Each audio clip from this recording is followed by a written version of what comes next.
Welcome back to the deep dive.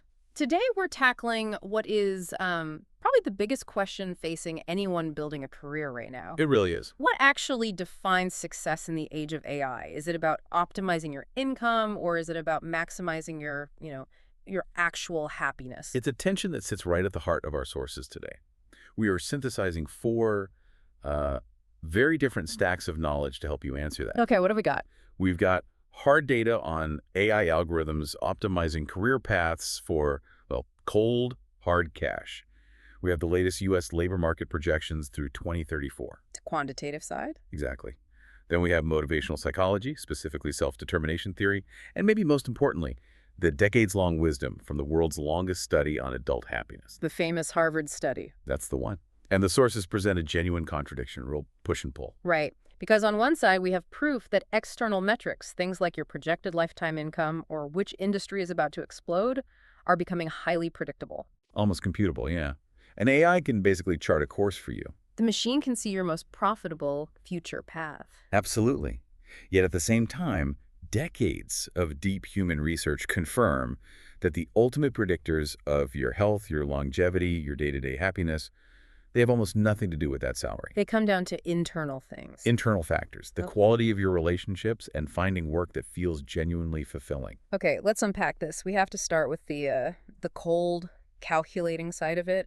Treating a human life as a quantitative problem to be solved. It sounds a little dystopian, but it's a brilliant technical exercise. We looked at this study that simulated the entire Dutch job market. And they used AI to basically turn a life choice into a strategy for maximum profit. Exactly. They used reinforcement learning, or RL, algorithms. It's the same kind of tech used to train systems like AlphaGo or, make self-driving cars navigate. So they framed career planning as what was it, a sequential decision problem? A sequential decision problem, Yeah. translate that. Think of it like a GPS for your career.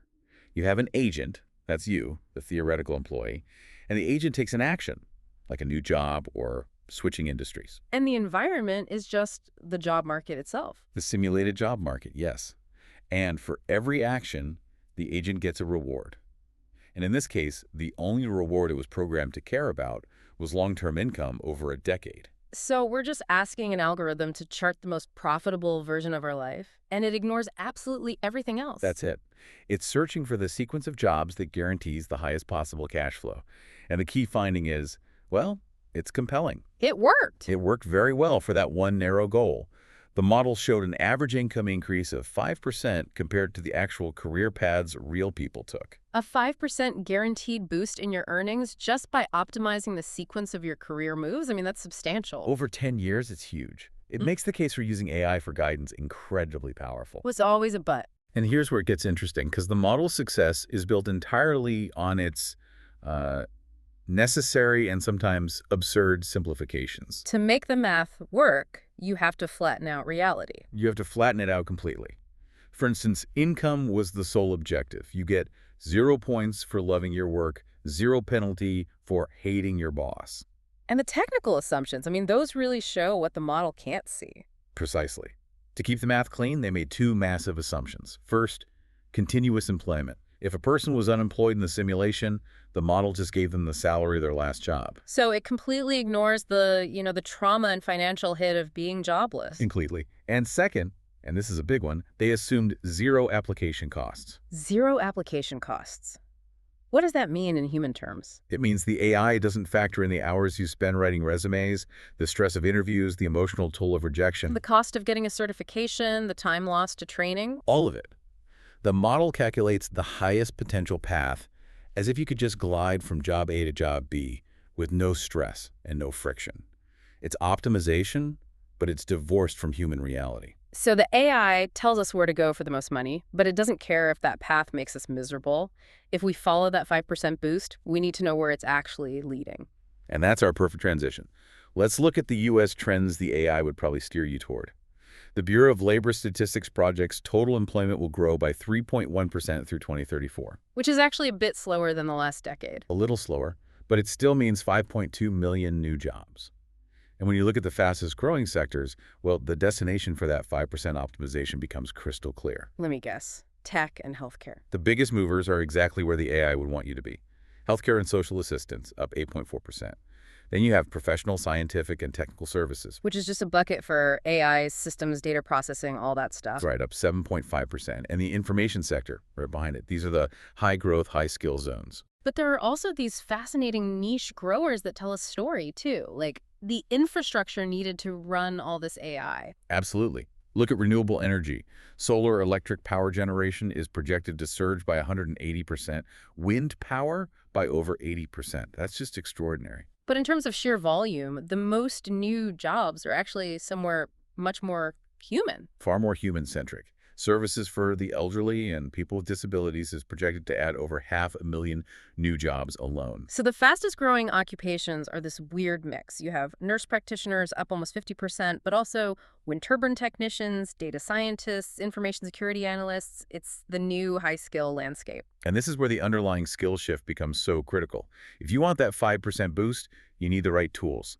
Demand for technological skills is projected to rise by 55%. We expected that. That makes sense. But here's the kicker, the part that sort of challenges the pure tech focus. The kicker is that demand for social and emotional skills, leadership, creativity, negotiation, managing people, that's also projected to rise significantly. Yeah. Up 24%. While the basic stuff declines. Right. Basic cognitive and physical skills, the routine tasks, are projected to decline by about 15%. The market is polarizing. And it's not just polarizing, the very nature of automation seems to be changing. That's the most disruptive insight from the data, I think. Past waves of automation always targeted routine, low-skill tasks. Think assembly lines, basic data entry. Always at the bottom of the ladder first. Which is a huge reason for the rise in earnings inequality over the last few decades. But recent generative AI is different. It's coming for the high-skill jobs. It is. The striking difference is that now higher skill, higher wage jobs, the ones doing complex writing, education, legal services, even coding, are now the most exposed. The skill floor is rising incredibly fast. So if you're a lawyer or a writer, the AI is now your direct competition, which is, frankly, terrifying. Well, not necessarily competition. It's more like a prerequisite for success. The exposure often results in augmentation, not displacement. The AI is a co-pilot. Exactly. It makes the skilled human more productive. We saw this with customer support agents using AI assistants. They saw a 14% productivity increase. The human is still necessary, but they have to operate at a higher augmented level. So the high-skill jobs get more complex, more productive, while the routine white-collar jobs just get compressed. That is the worry. We're still seeing projected declines in fields like office and administrative support and sales. The message is clear. The path to the 5% income boost requires you to be augmented and highly skilled. If you're not, the AI optimizes your job right out of existence. Which forces us to zoom out and ask the big question. Does getting that 5% income boost actually translate into a better life? We have to pivot now from external optimization to internal fulfillment. And when you look at the psychological data, money is, well, it's probably the most overrated goal we chase. How so? The data shows that high income does improve your evaluation of your life, how you'd rate your success or status. But it has very little effect on your emotional well-being, your actual day-to-day happiness past a certain point. And that happiness plateaued surprisingly low, didn't it? It did. Day-to-day emotional happiness was shown to flatten out at a pre-tax household income of around $90,000. And that's using 2010 data. So beyond that, you're not really buying more daily joy. You're not. You've solved the basic problems of security and comfort. The rest is just marginal returns on feeling good. Many people also incorrectly aim for low stress as the goal. Which is a mistake. A big mistake. The sweet spot for fulfillment is challenging work, where the demands match your ability. That's where you find that state of flow. This feeds directly into something I found fascinating, this idea of the craftsman mindset. And the advice is so simple: don't follow your passion. It cuts against the entire modern narrative, doesn't it? The idea is that passion isn't something you find, it's a side effect of mastery. It develops over time. It developed through doing meaningful work and getting really, really good at it. The focus has to be on what you can offer the world, not what the world can offer you. So the goal is to build career capital skills that give you autonomy and influence. Precisely. That capital is the leverage you need to get the things that really define great work. And research has distilled this down to 6 key ingredients that reliably predict job satisfaction. Okay, let's call these the design specs for a fulfilling job. What are they?